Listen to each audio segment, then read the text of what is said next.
Dalam sebuah riwayat disebutkan Nabi Ibrahim ini sedang berdiri di atas bukit mengawasi ternaknya yang banyak. Saking banyaknya ternak Nabi Ibrahim itu, dia tidak bisa lagi mengawasinya di daratan, harus naik ke atas bukit. Nah, di atas bukit itulah diawasi ternaknya, pengembalanya, diawasi oleh Nabi Ibrahim. Sedang mengawasi ternak, tiba-tiba datang orang tua laki-laki, didekatinya Nabi Ibrahim. Wahai Tuan, ya, saya ini musafir yang kehabisan bekal. Bolehkah saya meminta 1 ekor ternak Tuan untuk bekal makan saya di jalan? Apa kata Nabi Ibrahim? Bapak cukup mengucapkan Subuhu Kudus Rabbuna wa Rabbul Malaikati Waruh 1 kali aja, ambil 1/3 ternak yang saya punya. Kaget bapak ini. Jadi Nabi Ibrahim itu kaya, tapi kekayaannya tidak masuk ke jantungnya, hanya sampai di genggaman saja. Nah, kemudian Nabi Ibrahim katakan lagi kepada bapak ini, kalau bapak ulangi sekali lagi Pak, udah Pak, ambil separuhnya aja ternak saya nih. Makin kagum bapak ini. Waduh, ini kaya tetapi kok dermawan banget ya, kok nggak ada hitung-hitungannya. Apa akhirnya, apa kata bapak ini? Ibrahim, sebenarnya aku ini adalah Jibril. Aku turun untuk mengujimu. Pantaskah engkau menjadi Khalilullah atau tidak? Pantas tidak kau menjadi teman dekat Allah? Ternyata pantas. Walaupun kau kaya, Allah lebih tinggi di hatimu daripada kekayaanmu. Aku kembalikan lagi ternak yang telah kau berikan tadi kepadaku. Apa kata Nabi Ibrahim? Sekalipun aku sekarang tahu bahwa engkau adalah Jibril, aku tidak akan mengambil lagi sesuatu yang telah aku beri atas nama Allah. Tidak mau diambil. Dia berikan semua, ambillah. Tapi akhirnya yang sudah diketahui bahwa ini Jibril, tetap Nabi Ibrahim akhirnya berikan kambing itu untuk orang-orang miskin. Begitu datang masa berkurban, Nabi Ibrahim tidak tanggung-tanggung kurbannya. Jadi dalam riwayat disebutkan Nabi Ibrahim itu berkurban sendirian 300 ekor sapi, 100 ekor onta, 1000 ekor domba. Itu sendirian aja. Coba kalau sapi 15 juta kali 300 ekor sudah berapa miliar? Kambing 1 juta, 2.500.000 kali 1000 sudah berapa miliar? Onta 23 juta kali 100 sudah berapa miliar? Santai aja, sendirian aja, nggak ada bantuan siapa-siapa. Jadi makanya kalau kita mengkaji sejarah seperti ini, membuat kuat jiwa kita, membuat tawaduk gitu ya. Waduh, belum seberapa kita lagi. Nah, Nabi Ibrahim berkurban sebanyak itu. Dengan kurbannya yang banyak, apa yang terjadi di masyarakat? Banyak yang memuji, banyak akhirnya yang memuji Nabi Ibrahim. Makanya hati-hati dengan pujian. Apa kata Rasulullah? Jika kalian dipuji dengan sesuatu yang tidak ada pada diri kalian, berdoalah kepada Allah, ya Allah, jadikanlah aku seperti yang dia sangkakan. Itu satu. Yang kedua, ambil segenggam pasir, lemparkan ke muka orang yang memuji. Yang ini jangan diamalkan. Jadi apa kata masyarakat? Sungguh dermawan engkau Ibrahim. Sebanyak ini kau berkurban, sedikit pun tidak ada guratan kesedihan di wajahmu. Tidak ada manusia yang bisa mengalahkan kedermawananmu Ibrahim. Tidak akan pernah ada manusia sedermawan engkau. Apa kata Nabi Ibrahim? Kurban sebanyak ini belum seberapa bagiku. Kena ketika dipuji. Kurban sebanyak ini belum seberapa bagiku. Andaikan Allah mengaruniakan aku anak laki-laki, kemudian diperintahkan Allah aku menyembelihnya, aku menyembelih anakku itu untuk Allah. Kenapa Nabi Ibrahim berani ngomong seperti itu? Karena dia sudah yakin tidak akan punya anak. Umur sudah 86 tahun, tidak mungkin lagi punya anak. Makanya berani ngomong seperti itu. Ini pelajaran besar untuk kita. Hati-hati kalau bicara. Nabi Ibrahim sudah lupa dia dengan kata-katanya. Dia sudah lupa dengan kata-katanya. Dalam surah As-Saffat apa kata Allah? Wa qala inni dzahibun ila rabbi sayahdin. Nabi Ibrahim ditengoknya orang punya anak, main sama anak. Apa kata Allah? Sesungguhnya aku harus pergi, kata Nabi Ibrahim, kepada Tuhanku, dia akan memberikan petunjuk kepadaku. Pengen betul punya anak, karena udah lama tidak punya anak, pengen punya anak. Akhirnya Nabi Ibrahim berdoa. Apa doa Nabi Ibrahim untuk mendapatkan anak? Rabbi habli minas solihin. Dia ulang-ulang doanya tadi, Rabbi habli minas solihin, Rabbi habli minas solihin. Akhirnya dijawab oleh Allah, fabasyarnahu bigulamin halim. Aku karuniakan kau anak yang sabar dan penyantun. Jadi kan dari Siti Sarah tidak punya anak. Umur Siti Sarah juga sudah cukup tua, tetapi kecantikannya masih kalah perempuan-perempuan muda. Maka Siti Sarah bicara kepada Nabi Ibrahim, wahai Ibrahim, kita sudah lama berumah tangga, tapi kita belum juga mendapatkan anak. Bagaimana kalau kau menikah saja dengan Hajar? Rencana Siti Sarah hanya sekedar basa-basi, mengetes-ngetes gitu, karena dia yakin rasanya Nabi Ibrahim tidak akan mau nikah dengan Siti Hajar, karena Siti Sarah ini cantik walaupun dia sudah tua. Rupanya dipelurus oleh Nabi Ibrahim. Iyalah kalau gitu, udah terlanjur ngomong, mau diapakan lagi? Nah, kenapa kita katakan Siti Sarah ini sebenarnya basa-basi?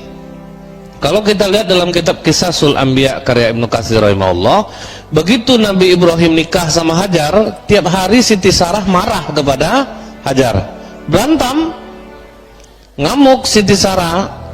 Jadi orang poligami itu, cemburu itu dari zaman dulu tuh udah memang cemburu.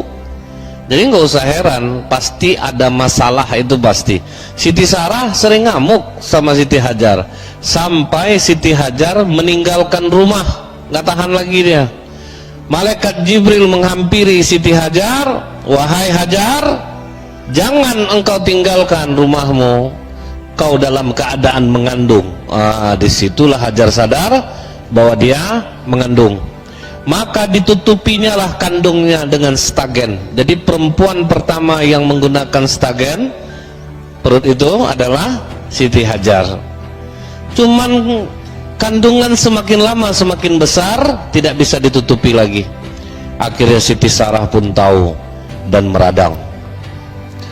Pokoknya begitu lahir anak ini nanti, aku tidak ingin dia dan anaknya ada di dekatku. Bawa dia pergi jauh-jauh. Ngamuk Siti Sarah. Begitu lahir Nabi Ismail, dalam keadaan merah-merah itu dibawalah jalan kaki oleh Siti Hajar dan Ibrahim dari Palestina menuju Mekah. Jadi sempat tidak berenak-enak hati. Jadi sempat berantem.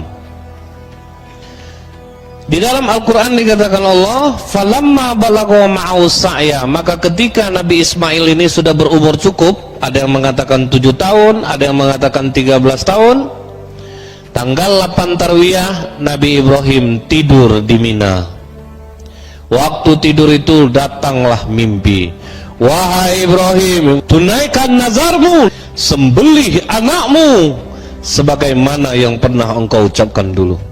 Tidak. Wah, tuh ya, tersentak, bangun.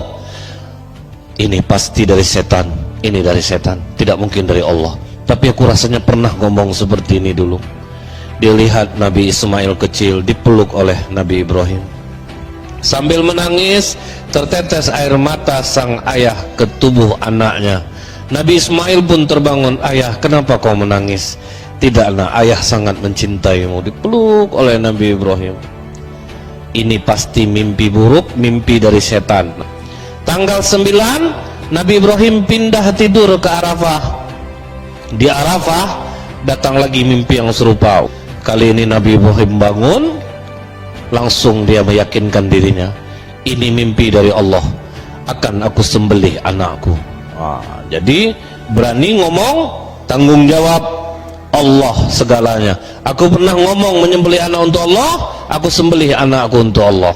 Tanggal 10 Zulhijjah Apa kata Nabi Ibrahim kepada Hajar? Wahai Hajar, mandikan anak kita ini bersih-bersih, beri dia wewangian, beri dia pakaian baru, karena aku hendak membawanya bertemu dengan Allah. Jadi sejarah pakaian baru itu adalah hari raya Idul Adha. Sambil menunggu anak dimandikan, Nabi Ibrahim mengasah pisau sampai tajam. Pisau sudah serasa tajam, anak sudah selesai dimandikan, beri wewangian, kasih pakaian, maka anak ini dibawa jalan menuju Mina.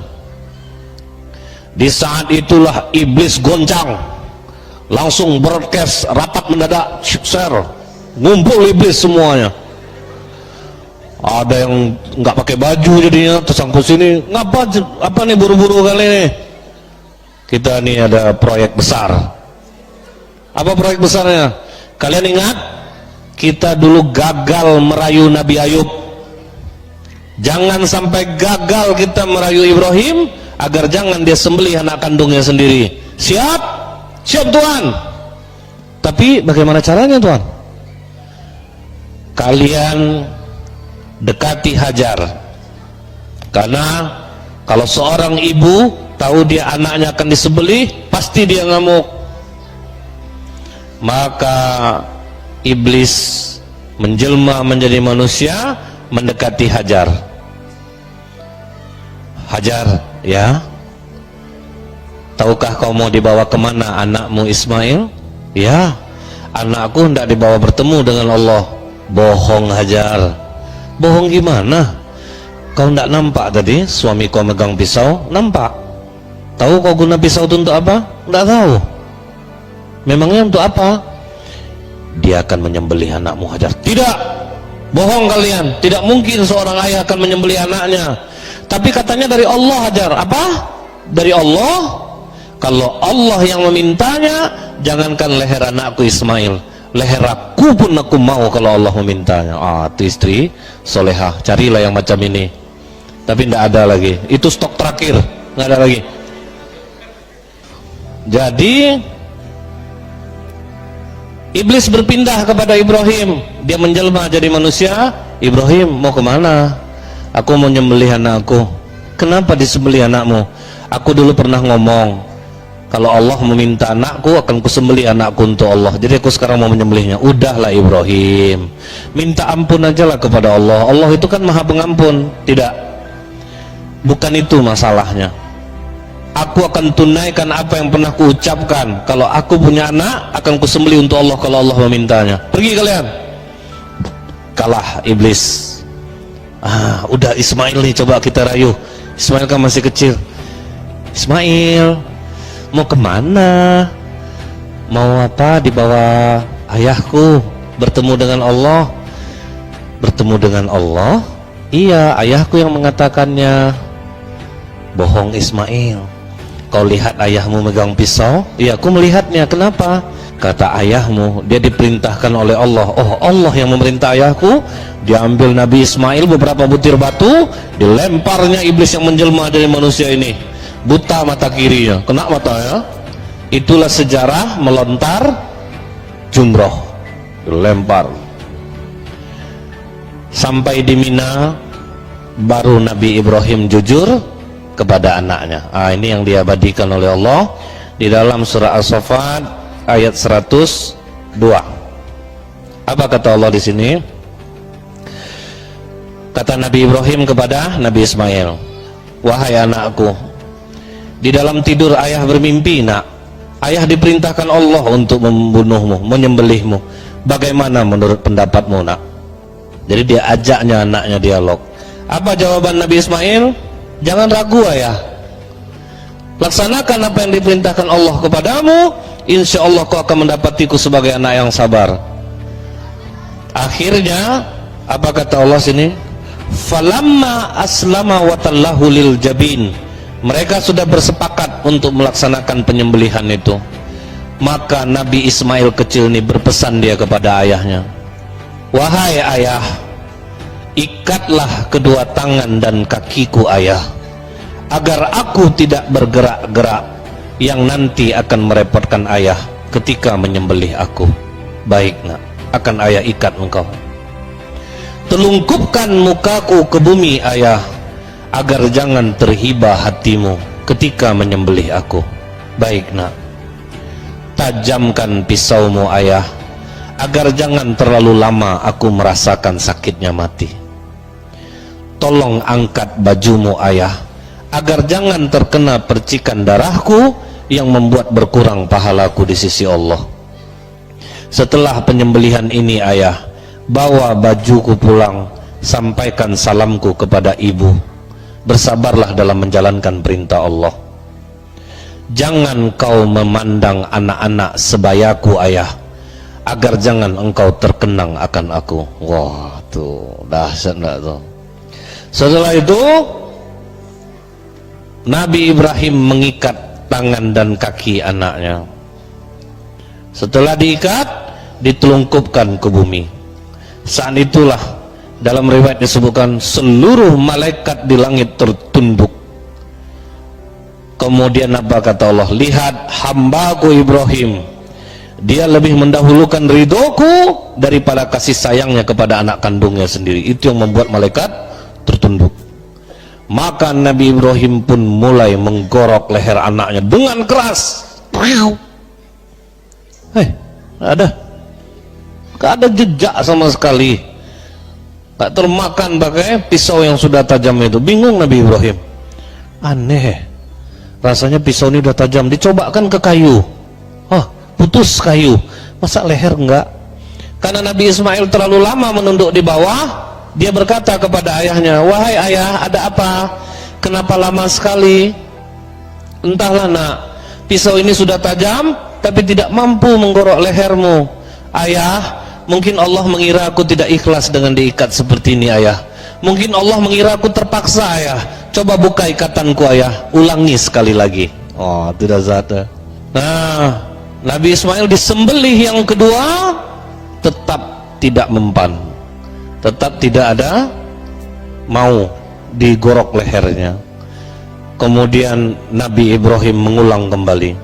Apa kata Allah? Wa nadainahu ayya Ibrahim qad sadaqta ru'ya. Ibrahim telah melaksanakan mimpinya. Wahai Jibril, ambil kambing Habil di surga, gantikan leher Ismail. Pengorbanan yang ikhlas Habil tadi diambil, diganti leher Ismail. Begitu disembelih sudah berdarah, ditengok yang tersembelih rupanya kambing. Kok jadi kambing Ismail nih? Rupanya pas Nabi Ibrahim membelok ke belakang, dilihatnya Nabi Ismail dalam keadaan segar bugar. Langsung dipeluk oleh Nabi Ibrahim. Allahu Akbar, Allahu Akbar, Allahu Akbar. Inilah sejarah takbir itu, ungkapan kegembiraan seorang ayah, dia tidak jadi kehilangan anaknya. Nah, inilah pelajaran berharga bagi kita. Kalau sempatlah waktu itu, kata Ibnu Abbas, penyembelihan Ismail ini terjadi, maka setiap anak laki-laki akan dikorbankan di saat dia umur 7 atau 13 tahun. Tidak ada kita nih, karena diganti-gantikan nanti itu 1 tahun hidup laki-laki, 1 tahun dimatikan. Jadi itu ngeri ya. Terjadi seperti zaman Fir'aun ketika memberantas Bani Israel, 1 tahun dihidupkan, 1 tahun dimatikan, nanti diundi itu. Nah, jadi kalau sempat itu terjadi penyembelihan, semua kita kena. Sampailah kurban ini kepada ayah kandung Rasulullah SAW. Jadi apa kata Abdul Muttalib, kakek Rasulullah? Kalau sempat lahir anak aku yang ke-10 laki-laki, aku akan sembelih lehernya. Rupanya yang keluar 10 laki-laki, diundi nama anak, keluarlah nama Abdullah, ayah Nabi. Jadi rencana ayah Nabi itu mau disembelih oleh bapaknya. Pergilah dia ke dukun. Waktu itu orang jahiliyah sukanya ke dukun. Mbak dukun, aku sayang sama anak aku nih, aku pernah mengucapkan akan menyembelihnya. Bagaimana ini? Oh, tukar aja gini, 10 ekor onta dengan dia, diundi, mana yang keluar? Kalau sempat nama dia yang keluar, tambah 10 lagi. Mesti nama dia yang keluar, tambah 10 lagi. Sampai nanti onta yang keluar. Kalau onta yang keluar, baru onta yang disembelih. Rupanya diundilah 10 onta nama ayah Nabi, 10 onta yang nama, terus ayahnya yang keluar. Sampai yang ke 100, baru keluar onta. Jadi untuk menebus ayah Nabi itu, kurbanlah 100 ekor onta. Makanya kata Rasulullah, aku ini anak dan cucu dari dua orang yang akan disembelih, yaitu Ismail dan ayah kandungku sendiri Abdullah. Jadi